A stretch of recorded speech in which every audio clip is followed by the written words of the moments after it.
Bueno, el llamado inicia. Él es el que sirve a la mesa y es el mismo el que le entrega. Cuando yo nací, yo recuerdo que un profesor de escuela dominical de ese entonces. Diálogos de sobremesa. Un espacio de encuentro en el que conversamos sobre temas de fe puestos en contexto. Este podcast es realizado por la Iglesia Evangélica Luterana de Colombia desde la Estrategia de Evangelismo y Misión. Bienvenidos y bienvenidas. Hoy tenemos como invitados especiales a los miembros de la Juventud Luterana Misionera de Colombia, de la mesa coordinadora. Tenemos a Catherine Pico, que es la actual coordinadora de la mesa, y tenemos también a Santiago del Río, que es el coordinador de la región Occidente, pero también es coordinador de comunicaciones. Y también nos acompaña en el set Melissa Gómez, que ella hace parte de esta estrategia de evangelismo, misión y discipulado, al igual que también Santiago. Entonces, estamos en familia en este momento. Bienvenida, Catherine. Muchísimas gracias por invitarme al espacio. Esperamos que que sea un espacio agradable para todos y todas los que escuchen y aporte de manera significativa para sus vidas en general. Gracias, Cate. Santiago. Hola, para mí también es un gusto poder participar y también entrar en este ejercicio de conversación, de diálogo y de construcción colectiva. Genial. Y bueno, Melissa también, bienvenida. Muchísimas gracias, es un placer estar aquí con ustedes y compartir de este espacio tan bonito para poder promover la fe desde otro punto de vista. Bien. Es muy importante estar reunidos y reunidas en torno al pensamiento de los jóvenes, ¿no? ¿Qué pensamos los jóvenes? ¿Cómo nos pensamos y nos proyectamos frente al tema de la voz profética, ¿no? Como jóvenes seremos el presente, pero pues también el futuro de esta sociedad. Entonces, junto con Melissa vamos a estar acompañando este espacio. Meli. Pues sí, en este capítulo vamos a hablar de un tema y es voz profética, básicamente. Pero entonces, al oír ese término de profético, entonces deriva de un profeta, ¿cierto? Entonces, quisiera que empezáramos con esta pregunta. ¿Qué es un profeta? ¿Cómo podríamos definir esa figura de profeta? Esta palabra nos lleva a replantearnos como jóvenes un montón, porque es algo que está mucho en nuestro entorno también, ¿no? Los profetas normalmente inician en esa vida, en ese caminar siendo muy jóvenes. Entonces, siento que es una responsabilidad muy grande que tenemos nosotros y nosotras, y más en este caminar de fe. Entonces, pues yo lo definiría definitivamente como es una persona que da su vida o pone en disposición su vida para trabajar en pro de algo positivo, para una comunidad o para un bien común o para una persona. Entonces creo que eso es ser un profeta y que definitivamente por eso es tan importante que los jóvenes seamos profetas, porque pues no sé, el mundo en general, la humanidad necesita muchos profetas que trabajen en pro de tantos bienes comunes que tenemos y de tantas necesidades que tenemos. Yo pienso con esta palabra en dos cosas. Lo primero, ser profeta es ser contrapoder. Creo que cuando vemos la imagen bíblica de un profeta o una profeta, es alguien que enfrenta esos poderosos. Y desde la perspectiva, digamos, liberadora del Evangelio, desde la perspectiva de también lo que creemos, de un Dios que nos acompaña, es también enfrentar esas injusticias que están siendo cometidas muchas veces por los poderes. Y lo segundo es también ser allí esa persona que tiene un trabajo comunitario, es decir, que está allí con otros y otras construyendo, porque no se puede ser profetas en la soledad. Aunque claro, tenemos algunos ejemplos en la Biblia, pero a lo que me refiero es que no puedes ser profeta, pienso yo, si no estás, como lo decía Kate, también pensando en otras personas. Qué lindo lo que nos mencionan, porque al pensar en qué es un profeta, pues yo tomo de ejemplo a los profetas de la Biblia, ¿no? Y entonces los profetas eran los que hablaban la verdad de Dios a otras personas, ¿no? Y los que levantaban su voz y contaban cuál era la verdad y cuál era la justicia, que era ese mensaje también de Dios, ¿no? De Yahvé en su momento. Y pensar ¿cuál es el papel que tenemos nosotros como jóvenes en una sociedad completamente permeada por violencias, por situaciones de conflicto, por diferentes vidas y posiciones ante momentos difíciles que vivimos, hasta pienso en cambio climático, ¿no? en diferentes cosas? ¿Cómo es que nosotros llevamos a otras personas la verdad de Dios? Para mí ese es el profeta, el que lleva esa verdad. Yo creo que incluso si uno mira la misión y la visión de la Iglesia Luterana de Colombia, uno puede encontrar esa obra profética, esa labor profética de velar en pos de la justicia, de la paz, ¿cierto? Así que yo pienso que definitivamente ser esa voz profética o ser profeta es denunciar la maldad de su tiempo, como ya se recopila aquí en todo lo que hemos hablado. Pero entonces, en línea con eso, ¿qué obras de maldad e injusticia debemos denunciar hoy? Y yo creo que hay infinidad de cosas por denunciar, y más en un país como en el que vivimos y en una sociedad como en la que vivimos.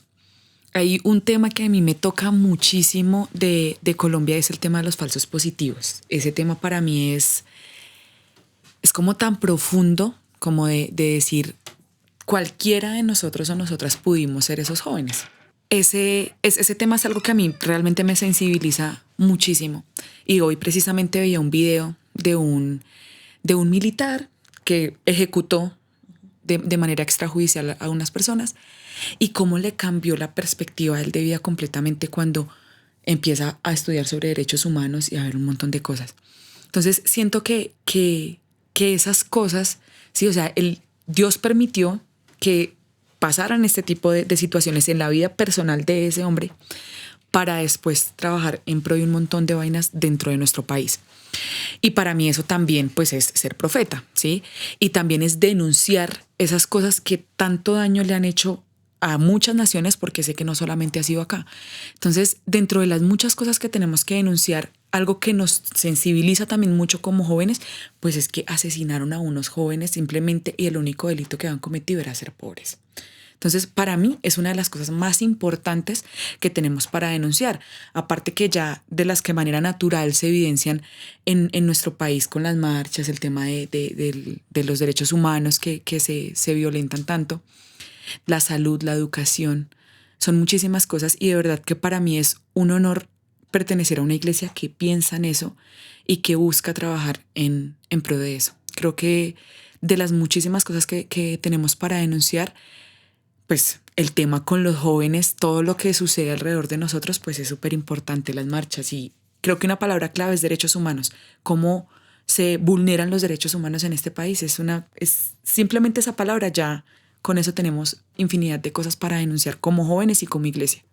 Esto que mencionas, Kate, es bien interesante. Pienso que lo has resumido muy bien. O sea, hablar de los derechos humanos es hablar de un Dios que quiere el goce y el deleite de esos derechos humanos, ¿cierto? Eso es lo que hacemos desde el cristianismo. No somos garantes de derechos porque el garante de derechos es el Estado, ¿no? El Estado es el que tiene que garantizar nuestros derechos, y en ese orden de ideas tiene que garantizar la salud, tiene que garantizar la educación. Pero como jóvenes cristianos pensamos en las estrategias que nos permiten aportar a que se den esos derechos, ¿cierto? Cómo nosotros pensamos en los procesos de educación, ¿cierto? Cómo pensamos que los jóvenes deben tener acceso y deben tener el derecho a la educación como mínimo, ¿cierto? Entonces decimos, claro, el Estado les tiene que dar la educación, pero nosotros como jóvenes cristianos, ¿cómo lo proponemos? Y como iglesia luterana, ¿cómo lo proponemos, ¿no? Entonces, pensarse en un ministerio de educación, pensarse en una iglesia que tiene 4 colegios. Martín Lutero hablaba de educación y es punta en educación, y tenemos procesos de educación no formales, pero también cómo nosotros desde cada una de nuestras congregaciones aportamos a la educación, ¿no? Entonces, si bien queremos la defensa de los derechos, y es algo que hace la iglesia luterana todo el tiempo y que lo hacemos desde las congregaciones, también pensamos en otros aspectos, como aspectos personales, ¿no? Levantamos la voz ante la injusticia para denunciar lo que está mal y para pedir lo que se nos debe dar como jóvenes, pero también qué pasa con nuestra construcción propia de ser, ¿cierto? Entonces también cómo podemos nosotros como jóvenes unir las voces y analizar temáticas que nos afecten, ¿no? Temáticas desde salud emocional, salud reproductiva, derechos menstruales de la mujer, ¿cierto? Cosas que también son personales y que nos van constituyendo como sujetos que nos pensamos como sujetos estables y sujetos felices y que gocen de todos sus derechos para que puedan ser funcionales dentro de una sociedad. Estaba escuchándoles y pensaba también en que el tema de los derechos humanos nos llama a mirar al otro, a la otra, de una manera digna. Entonces creo que para responder a la pregunta, todo aquello que minimice, todo aquello que deteriore la dignidad humana, creo que hay que denunciarlo. Y yendo un poco más allá del universo humano, creo que también hay un asunto que tiene que ver con los otros seres que no son humanos y tiene que ver también con el tema ambiental. Y especialmente las juventudes son muy activas y activistas en ese tema, y creo que cada joven que se levanta y que levanta su voz contra, qué sé yo, extracciones de diferentes tipos que afecten los animales, el agua, o que, por ejemplo, cuando hay un uso indiscriminado de ciertos recursos, creo que eso también es ser voz profética, y creo que ahí también debe estar esas problemáticas que necesitan ser denunciadas. Bien, y pensar en voz profética, de levantar la voz y hablarlo, pero también pienso en la acción, ¿no? Que eso es bien interesante y es todo un reto, ¿no? Como juventud, cómo pensarse en la acción. Entonces, por ejemplo, a veces suceden escenarios donde, ay, vamos a orar por eso. Sí, vamos a orar, pero bueno, oremos, pero también cómo actuamos, ¿no? Recuerdo cuando con Catherine hicimos el primer voluntariado, que estuvimos en Socotá y que eran los 500 años de la Reforma. Iba a llegar un bus a La Cimarrona, ¿no? Que es la vereda de Socotá.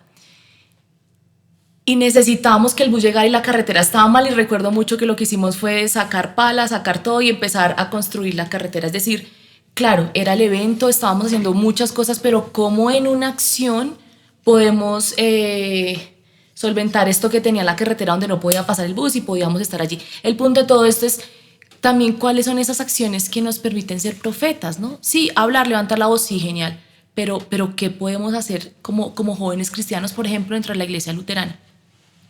Como iglesia viva y en constante reforma, tenemos dificultades a diario, ¿cierto? Cómo nosotros también de manera consciente y respetuosa pues actuamos en poder de nuestra iglesia, ¿no? En decir, estos procesos no están bien, o como jóvenes nos pensamos así el ministerio, o como jóvenes nos pensamos así esta iglesia, ¿no?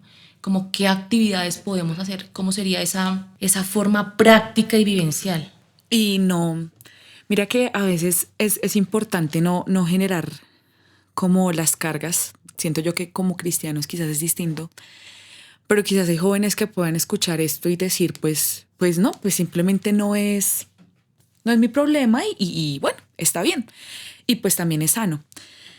Creo que nosotros lo dirigimos mucho a los jóvenes de la iglesia, pero no sé si alguien lo escucha y dice, no, pues no es de mi interés como ese tema de que sea un bien común, pues es que es simplemente un tema personal también. O sea, ¿qué pasa cuando extraen los recursos naturales? Pues es que también están afectando mi tierra, también están afectando mi agua, también están afectando un montón de cosas. Entonces, dentro de esas acciones me parece súper clave lo que dice Marian, y es que hacemos también nosotros, exacto, como jóvenes. Si yo no puedo cambiar el entorno de, no sé, de 1,000 personas, pues por lo menos voy a hacerlo con el mío. Entonces, si hablamos de justicia climática, pues ¿qué estamos haciendo por la justicia climática desde mi mundo? ¿Sí? Y eso es súper importante. En estos días hablábamos con Marian de este video del conejito que cogían de Ralph. De Ralph, exacto. Uh-huh. Y claro, son campañas publicitarias de impacto, pues para cualquier persona es impactante ver al conejito. Y vi a tantas personas compartirlo en Facebook. Sí. ¿Y cuando uno va a mirar? No hacen nada. No hacen nada la gente, pero yo hice ese ejercicio, yo miré pues muchos productos, claro. El Colgate, y yo no fui capaz de publicarla porque, bueno, Aquí también desde en honor, No. en honor a la verdad, ¿no? Y en un momento yo publiqué en mis redes sociales una imagen que decía, como, ay, sí, como muy solidarizados con Ralph, pero realmente no hacen nada. Y es cierto. Entonces yo lo publiqué. ¿Por qué? Porque había muchas personas que yo conozco de manera personal que publicaron el video y la campaña, pero uno les dice, venga, no cambien el celular cada 6 meses porque es que hay personas en África muriéndose por el coltán y la gente no le interesa, ¿sí? Ay, pues es que es un celular nuevo, el último que salió. Ahí es donde nosotros hacemos el cambio realmente. Cuando hicimos este diplomado de la economía sostenible, exacto, de la esperanza. Uh-huh. Y Meli nos decía de la ropa negra, de que es que la ropa negra es la que más contaminaba. Todo mi es Negro. Sí. Y yo veía, o sea, como que desde ese día me levanto todos los días y bueno, listo la ropa de ponerme, algo negro tengo todos los días. Entonces, como hacer conciencia de eso. Y realmente, antes de que saliera el video de Ralph, o sea, sin ni siquiera tener que pensar en otro, ¿sí? Sino que también pienso en que es mi entorno el que se está viendo afectado. Pues, bien, esta marca dice que es cruelty free. Pues, genial. Puedo comprar esa marca si suple lo que me ofrece la otra. Entonces, en esas acciones también las invito a que a veces es muy difícil. Queremos cambiarle la vida a 10,000 personas y me siento como muy solo en este trabajo. Entonces, si usted lo quiere hacer así, busque un colectivo y trabaje con más personas. Si no, trate de cambiar el suyo. Uh-huh. Con lo que acaban de decir, también pienso entonces en eso de obrar en lo individual, ¿cierto? En lo específico, pero también que tiene repercusiones en lo colectivo, ¿cierto? Hay un asunto muy importante y es que muchas veces, lo digo con vergüenza, y aquí, digamos, exponiéndome un poco, muchas veces vemos obras de maldad e injusticia en nuestra propia familia y no lo denunciamos. Violencias que son pasivas, ¿sí? Violencias que son pasivas y que nos quedamos callados de algo que le está pasando a una hermana o un hermano de nuestra familia, de que le están golpeando, de que sus hijos los maltratan incluso. Muchas veces los hijos o las hijas maltratan a los padres o a las madres y nos quedamos callados frente a eso. O muchas veces hay simplemente maltrato hacia las madres, ¿sí? Y como hijos e hijas muchas veces hay silencio frente a esa situación. Entonces también denunciar las obras de maldad, también y ser profeta y en esas cosas que hay que denunciar hoy también son las acciones que hay desde nuestro hogar. Y aquí me remito a un punto también y es en la iglesia. El asunto de que esa figura incluso de profeta que hemos visto en muchas iglesias se ha usado de una manera que no ha sido la mejor. Y lo que ha hecho es usar a estas figuras que se llaman profetas para tener el control de un lugar, para simplemente hacer que la gente cambie, manipular a la gente, básicamente. Manipular a la gente en sus finanzas, manipular a la gente en sus emociones, manipular a la gente en sus relaciones interpersonales y manipular a la gente en absolutamente todo. Así que también que en esas obras de maldad e injusticia tenemos que denunciar hoy, también se mete la iglesia. Hay que denunciar muchas cosas. O por ejemplo, cuando la iglesia se queda callada frente, por ejemplo, Páramo de Santurbán, o por ejemplo, frente a un montón de problemáticas medioambientales, socioeconómicas, y que se quedan callados. Por ejemplo, este año fue el año de una de las más grandes marchas que ha tenido la historia de Colombia, y muchas iglesias se quedaron calladas, no dijeron nada. Entonces se está denunciando esos actos de maldad, la iglesia está denunciando el hecho de todo lo que está pasando a su alrededor, e incluso no solamente en lo que pasa más allá en asuntos políticos, sino en lo que pasa en su propio barrio, donde hay ubicada una iglesia. ¿Sí? ¿Será que la iglesia está denunciando la maldad de eso, de las violencias intrafamiliares que hay en el barrio? ¿Será que la iglesia está denunciando la pobreza de su barrio? Hay veces hay mucho silencio frente a eso, ¿sí? Y entonces ahí me remonto a algo y es cómo revitalizar la voz profética hoy.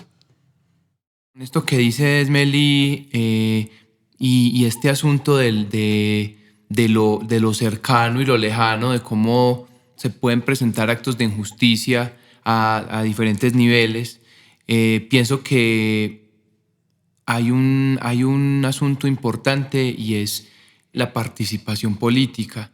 Y cuando hablo de participación política no estoy diciendo solamente de política electoral, como el voto, que es importante, sino la participación política como escenarios de participación pública. Y esos escenarios de participación pública pueden ser la escuela, la universidad, la iglesia, el barrio, bueno, la ciudad. Los consejos locales de juventud. Los consejos que tuvimos este año, tuvimos elecciones.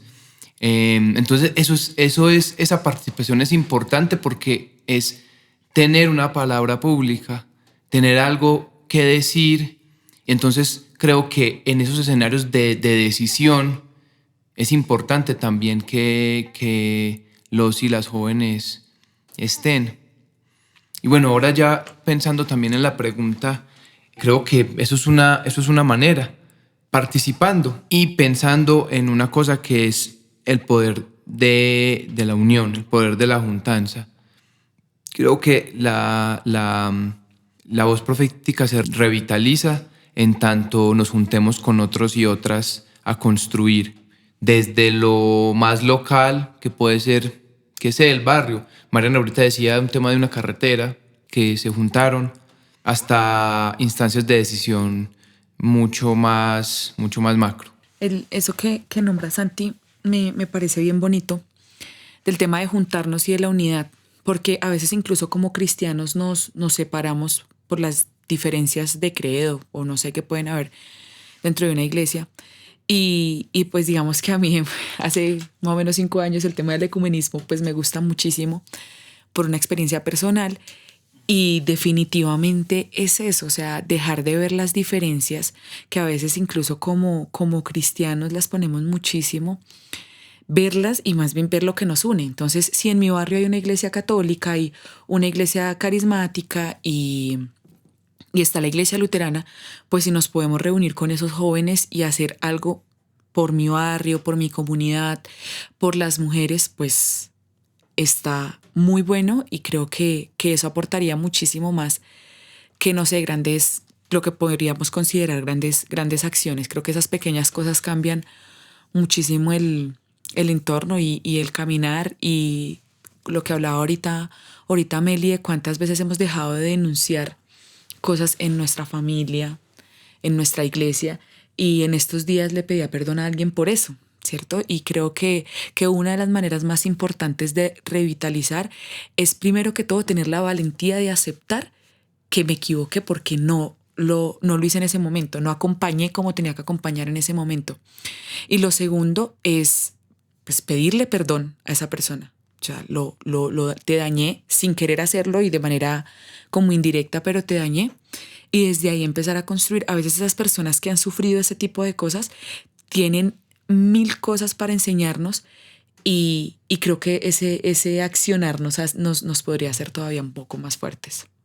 Sigo pensando en varias cosas que hemos venido hablando y a mí me hace mella y me raya un poco el tema de como iglesia debemos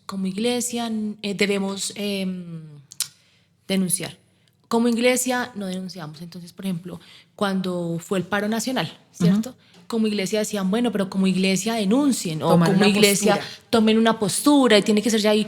Y de pronto de manera interna dentro de la iglesia decíamos, bueno, un momento. Para sacar una postura a nivel nacional tenemos que tener unos consensos mínimos dentro de las diferentes instancias de la iglesia. ¿Eso qué implica? Que nuestras comunidades de base, que son realmente los que toman las decisiones en esta iglesia, porque nuestra estructura es horizontal, no piramidal, que es lo interesante de la iglesia luterana. Entonces, desde las comunidades toman posturas, luego se escala esta información, se escala hasta que llega obviamente a la presidencia y se genera un comunicado y se saca una opinión pública. Entonces la gente dice, ay, bueno, la iglesia ya toma una postura. Pero es que la iglesia no es la institución, la iglesia somos nosotros y nosotras. Entonces, ¿Cómo es que la iglesia tiene que alzar la voz? Bueno, pues es que Dios es el Dios de Abraham, de Jacob, de Isaac, es el Dios de personas, no de esas instituciones. Entonces, ¿quiénes son los que tienen que levantar la voz? Nosotros y nosotras, porque somos la iglesia, nosotros, no es la estructura de las cuatro paredes, siempre lo hemos dicho.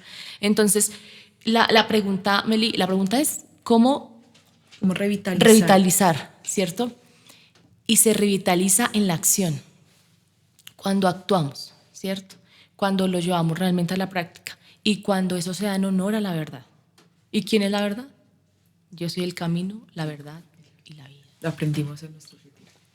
Pues ahí pienso algo respecto a cómo revitalizar la voz profética hoy y en pos de lo que decía Marian.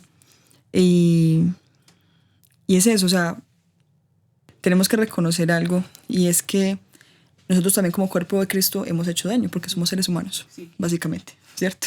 Y hemos cometido muchos errores con muchas personas, con nuestras decisiones ecológicas, con nuestras decisiones sociales y un montón de cosas, ¿cierto? Y tenemos un camino, como quien dice, el cual limpiar, ¿sí? Porque, digamos, al conocer a Cristo tenemos un deber implícito y es como Él nos ha enseñado, denuncien las obras de maldad, injusticia y caminen en pos de la verdad, ¿cierto? Entonces, tenemos un camino que recorrer en eso de limpiar, como quien dice, esas obras que no han demostrado eso. Y muchas veces cuando se ha, digamos, pedido la voz de la iglesia, y lo que dice Marian es la voz de los individuos, de nosotros como individuos, como cuerpo de Cristo, pero que somos individuos pero pertenecemos a un cuerpo, que nos hemos quedado callados, ¿sí? Entonces, claro, ha sido muy triste que como cristianos muchas veces lo que hacemos es antes apoyar a obras que son de maldad, ¿sí?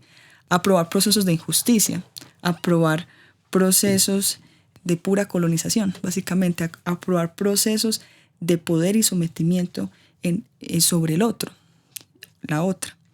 Entonces, yo creo que debemos revitalizar esa voz profética hoy en algo que decía Caterina, y es mirarnos primero nosotros, nuestro interior, mirar qué hay que cambiar de aquí, de nosotros y nosotras, para poder extender hacia afuera, ¿sí? Para poder decir, bueno, yo tengo que cambiar muchas cosas de mi imaginario, tengo que renovar cada día mi pensamiento para poder amar verdaderamente como Dios me ha demandado amar al prójimo, ¿sí? Y en eso es un camino muy largo de construir un montón de cosas y de construir en este momento, entonces, día tras día, esa presencia viva de Dios, esa presencia de amor de Dios en todo. Entonces, pienso que la mejor manera de revitalizar esa voz profética hoy es una iglesia siempre reformada, ¿cierto? Un pensamiento siempre reformado, y un pensamiento siempre reformado a la luz del amor de Dios, para que podamos tener el poder, la valentía de hablar de las cosas que no están bien en nuestro momento. Hay algo teso, es que yo, de acuerdo, tenemos que revisarnos desde nuestro interior, tanto daño que hemos hecho igual a la gente, que nos hemos hecho daño nosotros mismos, y eso es fundamental, ¿cierto? Pero también pienso que a la par, como se ha venido diciendo, hay que trabajarlo desde la colectividad, ¿no? Entonces, en experiencias que he tenido trabajando con comunidades indígenas, yo llegaba a estas comunidades y decía como, qué bacano ser parte de una comunidad, ¿no?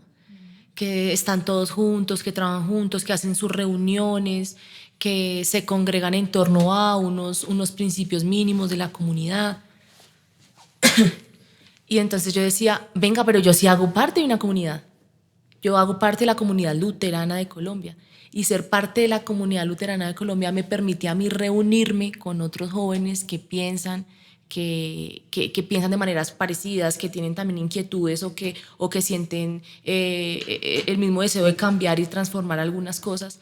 Y es ahí donde podemos también revitalizarlo, ¿no? Desde un ministerio de jóvenes, desde las actividades que se puedan hacer allí, desde reunirse, desde pensarse qué nos afecta, qué podemos cambiar. Entonces, nosotros hacemos parte de una gran familia y eso es muy interesante, es muy teso y hay que entenderlo y dimensionarlo, ¿no? Decía mi mamá, en relación que se dice, complementando lo que dice Marian, que uno como que en Colombia es muy chévere llegar a un punto donde hay una iglesia luterana y encontrarse con un luterano. Saber que, porque somos una gran familia y es lo mismo cuando uno está en el extranjero y se encuentra un colombiano, se encuentra al que es de la casa de uno, pues. Sí. Y eso de la vida de fe en comunidad a mí me gusta muchísimo, porque muchas personas dicen, yo creo en Dios, pero no en la religión o no en la iglesia. Yo, bueno, pero como cristianos también estamos llamados a vivir la fe en comunidad. Y es bonito encontrar una comunidad en la que me siento representada. Eso para mí es súper importante. Lo que decía ahorita Marian, la iglesia soy yo. Sí, claro, pero yo no voy a estar en una iglesia que no me representa. Entonces, el accionar de todos los luteranos y de todas las luteranas, pues también me representa. Entonces, por eso también estoy acá. Y algo que agregaría o complementaría a la palabra revitalizar sería reparar. Creo que cuando reparamos, así yo no haya hecho el daño, estamos cambiando el entorno de una persona, el caminar y el vivir de una persona. En lo largo de mi vida personal, no hablemos de mi vida eclesial o religiosa, de mi vida personal, cuento en este momento a 3 personas que decían como, es que si yo perteneciera a una iglesia, pertenecería a la iglesia luterana, por cómo eres tú, por la realidad, como tú la vives. Entonces, eso a mí me parecía como un amigo me decía, es que tú me abrazaste desde tu amor cristiano y eso nunca nadie lo había hecho por mí, ni mi mamá que es cristiana. Y no me había abrazado y no me había dicho, yo te acepto como eres porque estás bien, no tienes nada que cambiarte.